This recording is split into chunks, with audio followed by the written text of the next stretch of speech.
예, 시청자 여러분 안녕하십니까? 요즘 나날이 인기가 더 높아지는 우리 한강수 뉴스 브리핑의 최고 인기남 윤영걸, 일명 윤상걸 선생님의 유구유원 코너입니다. 자, 잘 계십니까? 감사합니다. 예. 자, 우리가 녹화를 좀 일찍 하고 있습니다. 네. 화요일 날 저녁에 하고 있는데 나경원이 한국당 원내대표가 됐습니다. 네.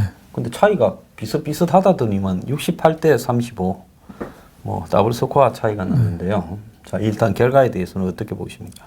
뭐 나경원 의원이 지금 3수잖아요. 네. 그렇죠. 네, 2번 떨어지고 세 번째 이제 된 거고 예. 또 여성 의원 중진으로서 예. 좀 뭐 열심히 또 계속 출마를 했던 게 좀 평가를 받은 것 같고요. 더 큰 거는 이 지금 친박이 지금 잡을 때 끈이 없잖아요. 예. 예. 근데 과거 나경원 의원이 뭐 탈당하느니 뭐 여러 가지 시비가 있었습니다만은 이번에는 확실히 친박 쪽에 좀 줄을 선 거. 친박 쪽이 그동안에 바른당에 갔다가 돌아온 사람들이 오히려 당권을 잡았기 때문에 친박들이 거기에 대한 좀 소외감 또 분노? 왜 나갔다 온 사람이 다 하냐? 뭐 이런 거 있잖아요. 그 친박 쪽에 나경원 의원이 확실히 줄을 선명에 따라서 친박이 좀 미뤄졌다고 봐야 되고 또 하나는 그 상대방이 김학용 의원이었잖아요. 네. 그렇게 큰 차이 난 거는 제가 보니까 그 뒤에 김무성 의원이 좀 있는 것도 아닌가 싶어요. 아니, 뭐 당연히 김학용 의원은 김무성 의원의 최측근이었다고 그렇죠. 알려져 있었죠. 네. 최근 한 3, 4년 내에 김무성 의원이 밀거나 뭐 도와주거나 힘을 써줘서 된 사람이 하나도 없거든요. 예. 4.13 총선부터 항상 반대길로 갔으니까 오히려 나경원 의원을 김무성 의원이 좀 많이 도와준 거 아니냐 이런 생각도 듭니다. 예, 어떻게 보면 이렇게 그러니까 이 잔류파와 탈당파 간의 싸움이 된 부분이 처음부터 결과를 거의 예견한 게 아니냐. 그렇죠. 심지어 뭐 홍준표 전 대표 같은 경우에도 나경원을 지지했다. 이런 이야기까지가 나오더라고요. 자, 그러면 이게 이제 앞으로 한국당의 이제 당권의 항구에도 영향을 미치지 않겠습니까? 네, 그렇겠죠. 그래서 이제 김무성 전 대표 측에서 누가 나올 거고 본인은 제가 볼 때 나오기 어려울 거고 또 이제 이 잔류파 측에서는 뭐 범친박 진영까지 포함해서 정우택 의원이 지금 유력하게 나온다는데 그러면 앞으로 이 이후의 선거에서도 물론 이건 지금 원내대표는 국회의원들 103명이 투표를 했고 이제 당 대표는 이제 대의원, 당원, 뭐 또 여론조사 이렇게 복잡하게 반영이 되겠지만 거기도 영향을 미치지 않겠습니까? 그런 의미에서 뭐 상당히 내년 한 2월쯤에 당 대표 선거하죠. 선거 때 상당히 좀 친박의 행보 이게 좀 관심을 많이 끌지 않겠느냐 이렇게 싶고요. 원내대표 나경원 원내대표가 최소한 김성태 전 원내대표보다는 뭐 좀 낫지 않을까 싶어요. 누가 해도 거기보다는 좀 낫지 않겠습니까? 거기는 야당으로서 제대로 좀 싸우지도 못하고 말만 가끔 엉뚱한 목소리만 높아서 뭐 들깨처럼 뭐 한 놈만 팬다는데 제대로 팬 게 아니고 패지도 못하고 자기 뼈다귀 들고 다니기가 바빴어요. 들깨라고 했으니까 뼈다귀라고 표현해도 지나치지 않겠죠? 그럼요. 지난번에 예산 협상할 때 정말 깎을 거 깎고 일자리 예산이라든지 너무 방만한 예산 이걸 좀 깎고 확실히 좀 보여줘야 되는데 그냥 법안 통과부터 예산안부터 그냥 어물쩍 타협해주고 자기 지역군에는 몇백억을 챙겼잖아요. 그런 데가 뭐 원내대표는 지금 야당으로서 저기 자격이 있나 이런 생각이 들어서 나경원 의원이 저는 뭐 잘할 걸로 믿습니다만은 좀 이렇게 김성태 의원처럼 뭐 들깨는 아니더라도 조곤조곤 좀 따지면서 좀 이렇게 좀 추진력을 좀 발휘했으면 하는 바람입니다. 자, 드루킹 문제에서도 드루킹을 뭐 특검을 했지만 제대로 물고 늘리지도 못하고 특검에 맡기고는 발을 빼버렸고 또 지난번에 채용 비리나 뭐 그 부분에 국정조사 의논했지만 지금 뭐 그게 할지 안 할지 또 뭐 이렇게. 그다음에 또 이번에 이제 무엇보다도 그 김정은 박람회에 대해서 한국당이 뭐 입장을 제대로 반대한다는 말도 확실히 안 하고 어정쩡하게 이야기를 하고 있어요. 네, 그렇죠. 이제 그런 부분도 있고. 그래서 예산안 제일 이제 마지막에 화가 나는 거는 자, 이번에 예산이 470조 5천억인데 불과 9천억을 깎았어요. 그러면 퍼센테지로 따지면 0.2%지 않습니까? 2%? 아니요. 0.2%. 2조가 100조에 2조가 그렇습니다. 2%니까요. 예, 0.2%. 0.2%. 네. 그러니까 이게 0.2%를 깎았다. 이 말이 된다고 생각하십니까? 그러니까 시장에서 저 콩나물값 깎더라도 그렇게 0.2%는 안 깎죠. 그럼 쉽게 이야기하면 10만 원짜리 물건을 사러 갔는데 200원을 깎은 겁니다. 네. 그럼 100만 원짜리 물건을 사러 갔는데 2,000원을 깎은 거예요. 네. 1,000만 원짜리 물건을 사러 갔는데 2만 원을 깎은 겁니다. 네. 이게 깎는 거라고는 할 수 있습니까? 깎는 흉내를 낸 거죠. 그 흔히 네. 저기 우리 집에 갈 때 택시 타고 가게 차비 좀 뽑아주세요도 안 되잖아요. 그렇죠. 그러니까 이거는 국회의원들이 한마디로 월급 받으면서 해야 될 일 중에 정부가 편성하거나 공무원이 편성하는 거는 과거에 부서 출입하다 보면 부풀리잖아요. 그렇죠. 깎일 것까지 대비해가. 네.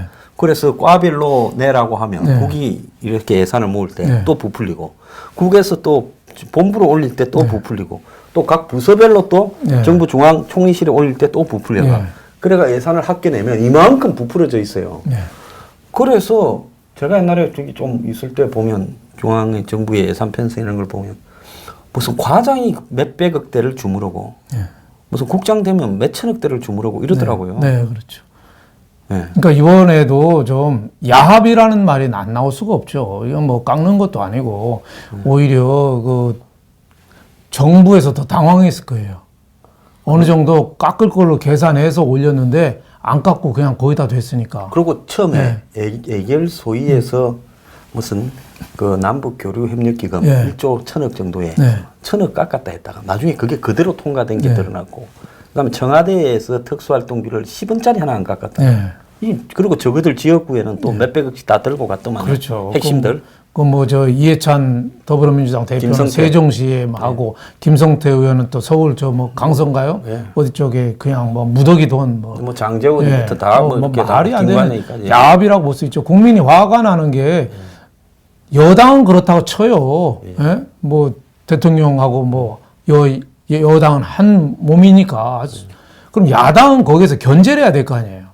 국민의 부담을 줄여줘야 되잖아요. 근데 거기에 대해서 0.2% 가는 게 말이 됩니까? 그리고 법안 통과도 특히 국민의 세금 문제 여기에 대해서는 얼만큼 있는지 특히 종부세, 종합부동산세라든지 뭐 이런 게 많다 적다 문제가 아니라 왜 올리느냐, 왜 몇백 %씩 왜 올리느냐 여기에 대해서 확실한 설명을 듣고 대책을 세워야지 세금 문제에 대해서도 너무 좀 안일하게 대처한 거 아니냐. 그래서 국민들이 지금 화가 나는 거는 민주당이 아니라 오히려 자유한국당의 저 한심한 저 대여 태도 그렇죠. 이거에 오히려 더 화가 나는 거죠.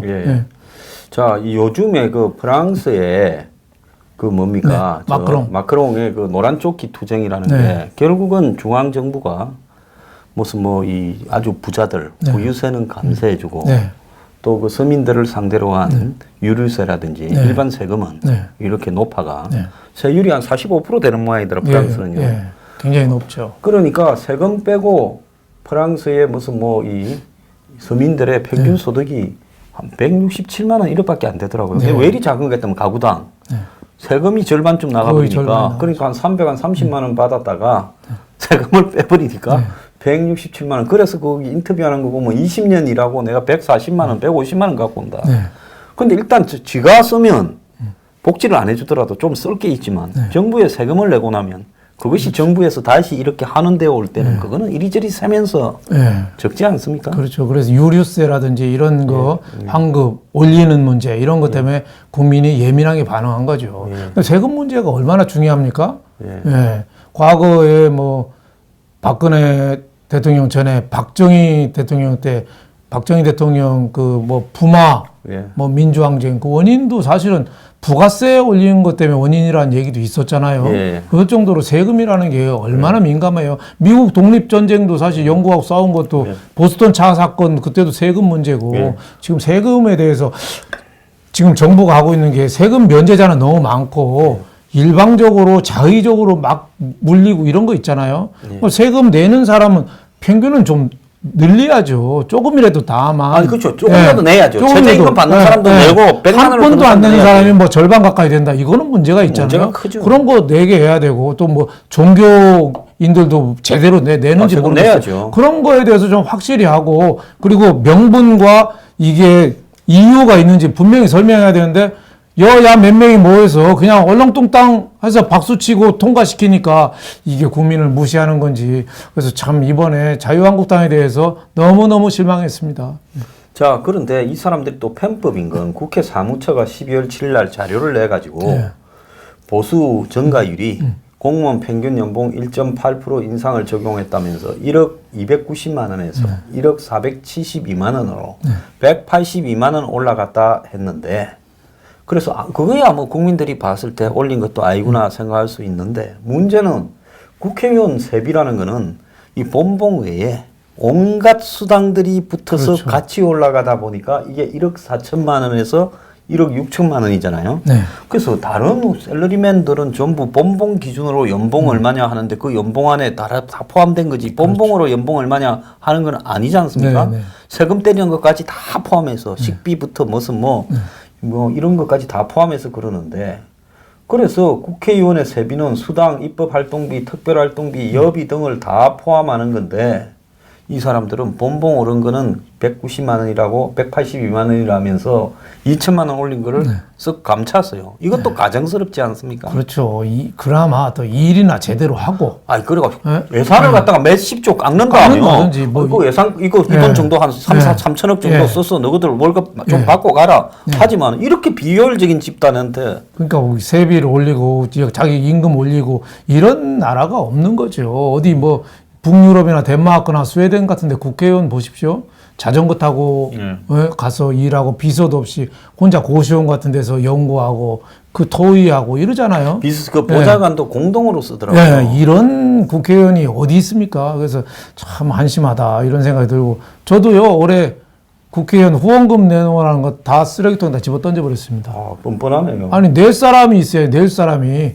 아니 뭐 연말정산에 세금 혜택 준다고는 하는데 그거 뭐를 한 일이 있어야지 뭐 후원을 하죠.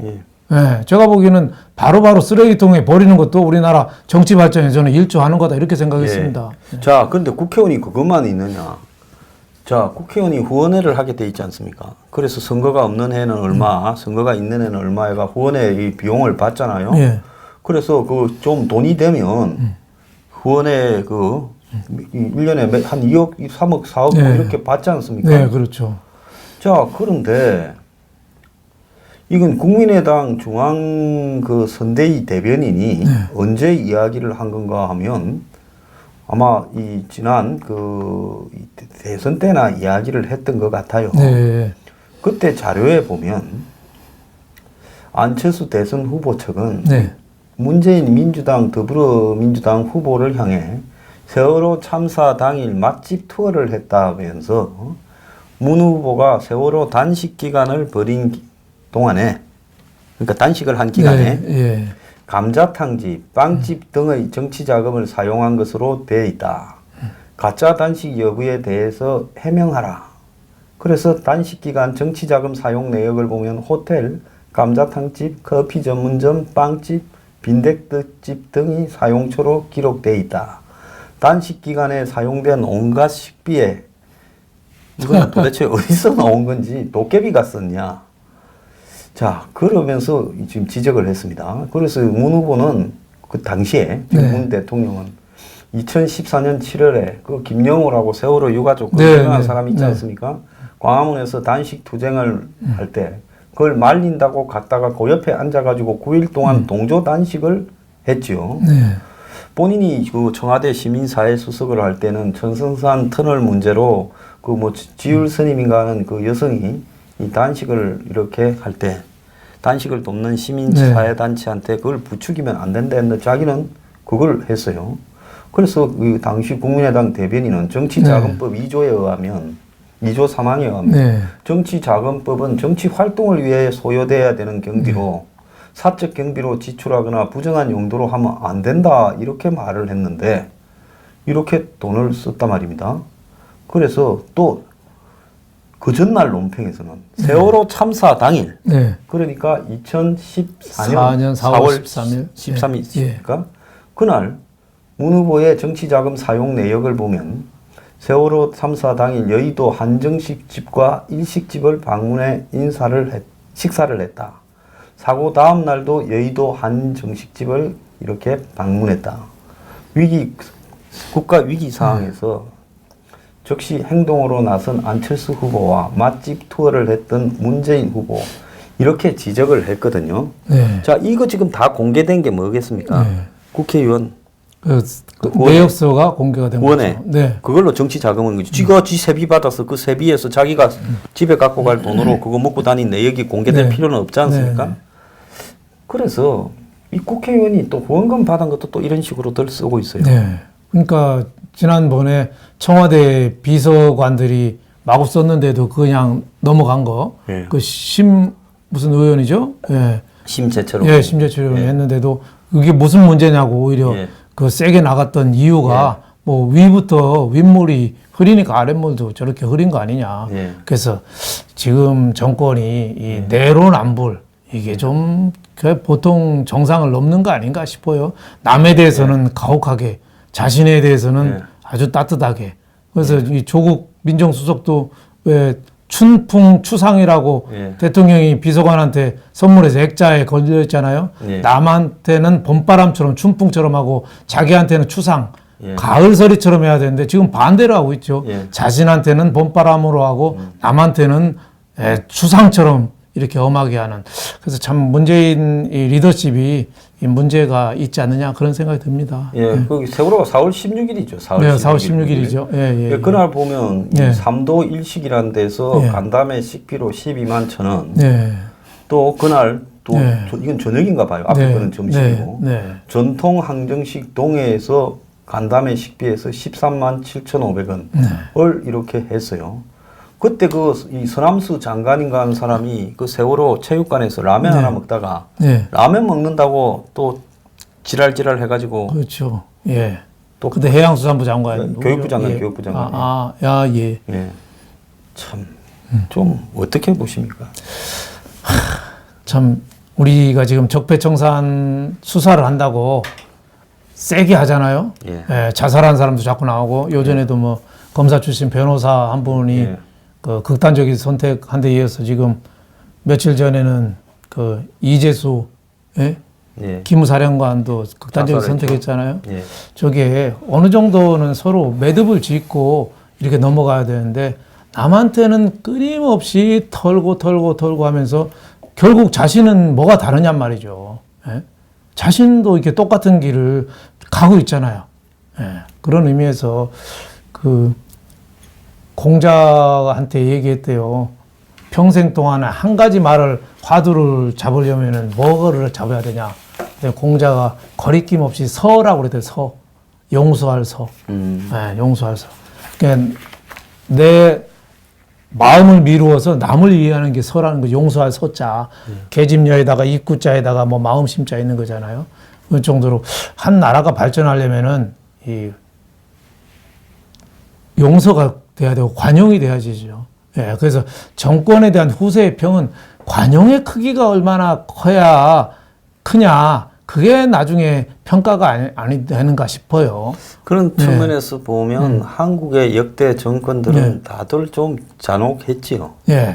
뭐 집권하고 나면 사정, 쇄신, 또 무슨 뭐 이 부패 척결 이런 기치를 들고 전 정권에 대해서 칼을 내밀고 그래서 전 정권 세력들을 좀 겁을 줘서 심지어 DJ로 노무현으로 연결되는 정권 창출 국면에서도 자기들끼리 또 대북 송금인이 가지고 칼을 들이밀었지 않습니까? 박근혜 대통령도 이명박 대통령도 그 자원외교도 수사하고 4대강도 수사하고 했죠. 뭐 맨날 수사만 했지 제대로 못 해가지고 뭐 그러고 끝났는데 그런데 문제는 검찰이 지금 이재수 전 기무사령관한테 좀 심하게 했어요. 제가 볼 때. 심했어요. 그 박지만 씨하고 친구인데 뭐 친구가 오히려 박지만이 때문에 예? 이 사람은 역차별을 좀 받았지요. 예. 그래가지고 뭐 기무사령관 하다가 상군사령부 부사령관인가 네. 아주 뭐 승진 케이스인데 포스타가 못 네. 되고 그리고 못 벗었잖아요. 원래 부자는요 힘이 없어요. 야, 뭐 한미연합사 부사령관 이런 거. 부자는 기업에서도 부자는 그 아무 소용 없습니다. 그럼 김동연 부총리만 힘이 있는가 설치다가 엊그제 보니까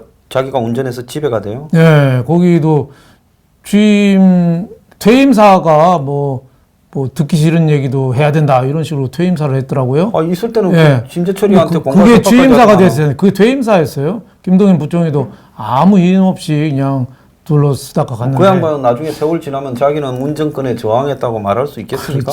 말을 하면 나쁜 말 사람이죠. 못하죠. 그러니까 이재수 기무사령관은 그 박지만 씨하고 중앙고등학교 예, 동창이고 학교 때 친구였어요. 육사 같이 나와서 계속 지금도 박지만 씨 하는 이지의 사회이사를 하고 있었죠. 예. 하고 있었는데 그게 너무 좀 잔인한 게 뭐냐면 그 수갑을 채웠거든요. 그래서 영장 예, 실질 실질 심사를 심사. 받으러 가는데 그것도 예. 사회적으로 예, 지위가 감옥 있는 가는 사람인데. 것도 아니고 영장을 구속영장을 하느냐 안 하느냐 실질 심사를 하는데 검찰이 그냥 수갑을 채웠는데 원래는 영장 실질 심사하는 동안에 예, 이제 그 검찰 안에 예. 어디에 이렇게 있다가 그렇죠. 그다음에 이제 판사가 오라면 그렇죠. 가는 가는 거죠. 대기인데 예. 그 과정에서 수갑은 잘 안 채우지 안 채우죠. 않습니까? 그 채울 수 있는 게 세 가지예요. 예. 도망갈 위험이 있거나 난동을 부릴 때 아니면은 위험한 행동을 할 때, 위협적인 행동할 때 예. 이럴 때만 수갑을 채울 수 검찰이 판단해서 하는데 이 사람은 자진 출석한 사람이잖아요.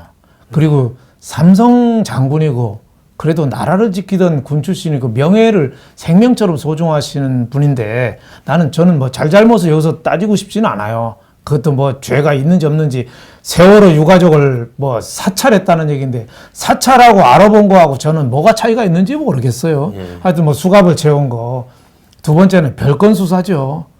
그러니까 보안사가 세월호 유가족을 사찰했다는 거를 수사하라고 그때 문재인 대통령이 외국에서 출장 가서 지시를 했어요. 예. 그리고 국내 들어와서도 인도가 그랬었지. 이런 일이 있으면 안 된다고 또 했으니까 사실상 수사 가이드라인을 줬어요. 예. 그럼 그것만 보안사가 사찰했는지 어떤 일이 있었는지 그것만 수사를 해야 되는데 이게 잘 안 나오니까 위에도 불어라, 밑에도 불어라. 그 위에는 김관진이한테 네, 또 지시받았는데 아들 나가서 원룸 사는데 아들 집도 뒤지고 또 사무실 오피스텔 아는 사람 기업에 오피스텔 하나 있었는데 거기도 뒤지고 기업에다도 왜 저 사람을 집 오피스텔을 줬냐고 하니까 얼마나 놀랬겠어요. 사람이 제일 기분 나쁠 때가 어디 있다가 쫓겨나오는 겁니다. 저도 그걸 그렇죠. 경험해봐서 네. 기분 아주 더럽죠. 네.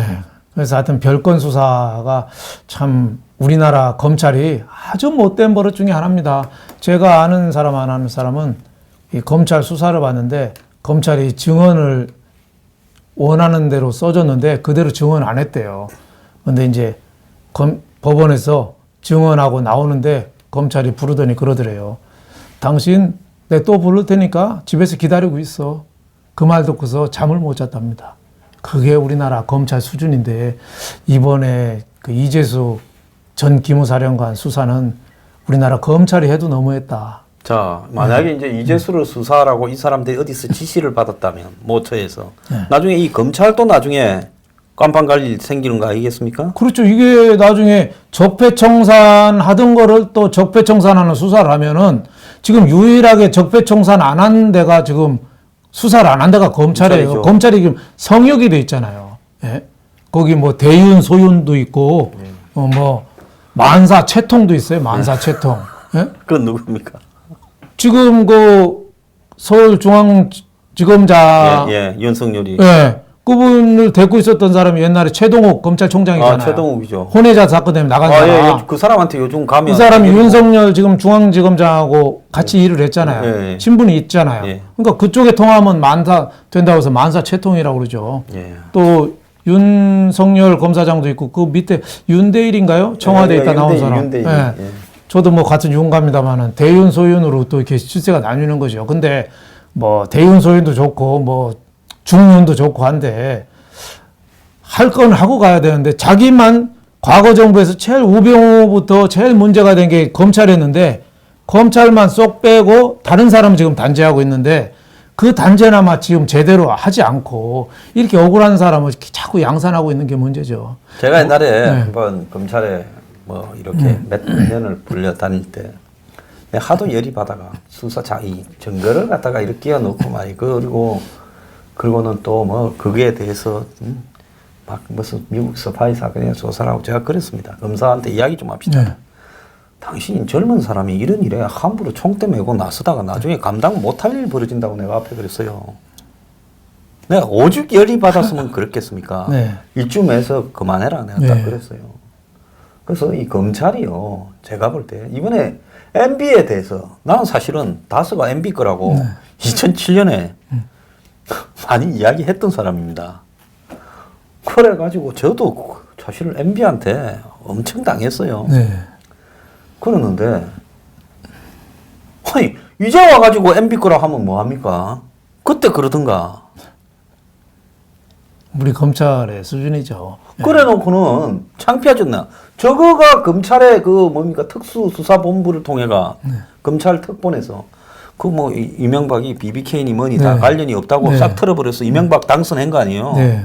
예? 사실은 박근혜 전 대통령은 눈 뜨고 뺏긴 거지. 그렇죠. 그러니까 이명박은 그때 바로 대선 확정 아니었습니까? 그렇죠. 그때 검찰에서 면죄부를 줬죠. 네. 그리고 또 특검하기로 합의해놓고 네. BBK는 내 거다고 자기가 텔레비에 나가 이야기가. 그러는데 그 특검도 또 설렁탕 집에서 만나고 그 짓을 해놓고 이제 특검을 처벌하지 않냐 하는데 특검을 처벌하게 되면 검찰이 다치니까 네. 특검은 그 사람은 결국 처벌 못 하더라고요. 그게 대한민국의 네. 검찰 우리 수준 검찰의 아닙니까? 수준이고 검찰이 저는 건들어도 이 군인에 대해서는 좀 신중해야 됐으면 좋겠어요. 저 이번에 그 전방의 유해 발굴 현장 화살머리 고지를 제가 며칠 전에 갔다 왔거든요. 그게 여행을 가셨은 겁니까? 이거 군에서 한번 견학 때문에 갔었는데 그 군사 분계선까지 갔다 왔어요. 그래도 정권에서 예. 우리 저 윤삼걸 저는 뭐 박사님은 정권하고는 좀 아무 상관없습니다. 그래도 예. 완전 깊은 안 넘어갑니다. 아유, 아닙니다. 저는 뭐 그런데 뭐 아유, 그거는 원래 뭐 갔다 왔는데 그 유해 발굴 현장에서 수통을 하나 봤는데 예. 총알이 30발이 박혀 있더라고요. 완전히 그냥 이 기관총에 맞았네. 70년 다 된 그 유해 옆에 예.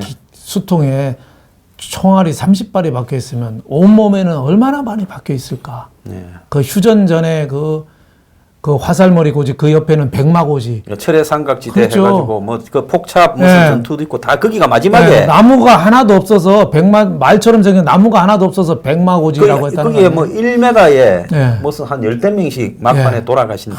그러니까 휴전을 할 때 누가 더 유리한 환경에서 하느냐고 해서 쓸모없는 소모전을 양쪽이 벌이면서 그렇게 그래서 많이 하여튼 돌아가셨죠. 그렇게 우리가 피 흘려서 이렇게 지킨 나라인데 그리고 군인은 그 앞에서 그래도 목숨을 생명을 건 직업인데 저분에 대해서는 물론 뭐 잘못한 건 단죄하고 조사하고 수사해야 되지만 군인에 대해서는 우리가 좀 예의를 좀 갖춰줘야 되는 거 아니냐. 미국이나 이런 데서는 비행기 안에서도 그 군인 복장한 사람이 있으면 1등석을 양보해 준다잖아요. 그래서 일어났어요. 예. 저쪽 가라고 하고 그렇게 하고 또 조종사 같은 경우에는 뭐 어디 이라크 전쟁에서 부상을 입어서 또 기양하시는 분이 이 비행기에 탑승했습니다.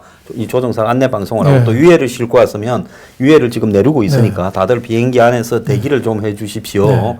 그리고 전부 일어서서 그걸 창밖으로 본다지 않습니까? 아무도 불평하지 않고요. 그래서 그런 어떤 존중이 결국 그 나라를 지키는 힘인데 참 이 나라는 왜 이렇게 개족보 나라처럼 이렇게 앞뒤를 가리지 않고 설쳐서 칼잡이를 하는 사람이 늘어나느냐. 그러면 나중에 칼잡이 했다가 또 칼 맞아 죽는 거를 숱하게 보고 또 왜 저짓을 인간의 기억력이 개만도 못합니까? 그러니까 용서 아까 말씀드린 예. 남을 인정을 안 하는 거죠. 그 넬슨 만델라 같은 사람들도 그 흑인으로서 뭐 19년, 20년 감옥에 있다가 해서 정치적인 보복을 안 했잖아요. 제 장담컨대 걸명 걸리는 식으로 지금 따지면 모든 정권 중에 적폐청산에서 깜빵에 한 2, 3천 명 안 갈 정권이 없잖아요. 그렇죠. 다 뭐 안 갈 수가 없죠. 대한민국의 부패 수준이 상당한데 걸명 걸리는 식으로 먼지까지 다 털겠다고 하면 정권 바뀔 때마다 교도소를 한 서너 개씩을 새로 지어야 소화가 될 건데. 네. 그 제가 이번에 무슨 책을 보니까 중국하고 베트남이 그 사회주의 체제에서 그래도 자본주의를 도입해서 저렇게 경제 발전한 이유가 있더라고요. 예. 목택동이가 독재는 했지만 자기 반대편에 섰던 주자파라고 그러죠. 자본주의파 예. 등소평을 시골로 쫓아냈지만 죽이진 않았어요. 그래서 등소평 그래서 그게 씨앗이 돼서 중국이 저 경제에 번성을 할 수 있었대요. 예. 그리고 베트남이 그래도 도이모이 해가지고 경제적으로 성장했잖아요. 호치민이도 사회주의적이고 그렇지만 그 반 간디 반 레닌이래요. 네. 그래서 약간 간디적인 게 있어가지고 정적을 쓸어버리진 않았다는 거예요. 그랬죠. 네, 어느 정도는 살려줘서 그 사람들이 도이모이 하면서 경제 발전에 지금 주축이 됐다는 거예요. 심지어 베트남의 그 이제 네. 처음에는 호치민 같은 경우에는 네. 미국이 2차 대전 이후에 자신의 입장에 서서 도와줄까봐 미국을 기다렸어요. 네. 근데 미국이 그럼 프랑스 나와버리니까 네. 너네가 알아서 하라고 발을 빼버리니까 네. 이제 프랑스가 전쟁을 하니까 다시 식민지를 차지하겠다고 네. 이제 그때 싸우면서 이 사람이 완전히 네. 이제 완전히 뭡니까 공산주의로 붙은 거죠. 네. 왜냐 당시 소련이나 중공이 지원하는 거 외에는 자기가 붙을 데가 없어요. 네. 네. 그래도 가톨릭 신자 80명을 남쪽으로 보내줬어요. 네. 자기들은 종교가 없다니까. 그럼 너가 가톨릭에 믿으면 절로 가라고. 네. 80만 명이 밑으로 내려와서 80만 명이.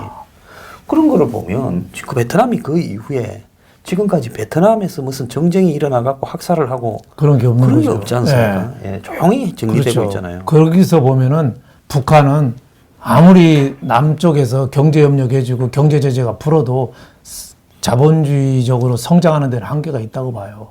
거기는 사람을 그냥 다 쓸어버렸어요. 그 세력 자체가 없는 거죠. 그래서 저는 그 너무 가혹한 보복 이런 거는 우리가 좀 지양해야 되고 그거 하려면 저는 우선 세 가지를 해야 된다고 봅니다. 또 나오셨어요. 윤상글 박사. 예. 먼저 남의 말을 들어야 됩니다. 남의 말을. 사람이 눈은 두 개고 귀가 두 개 있잖아요. 입은 하나고 귀가 두 개 있잖아요. 남의 말을 들어서 왜 맹자가 가장 자주 쓴 말이 언청간행이라는 말에서 언청간행. 말을 하면 청 들어주고 간행.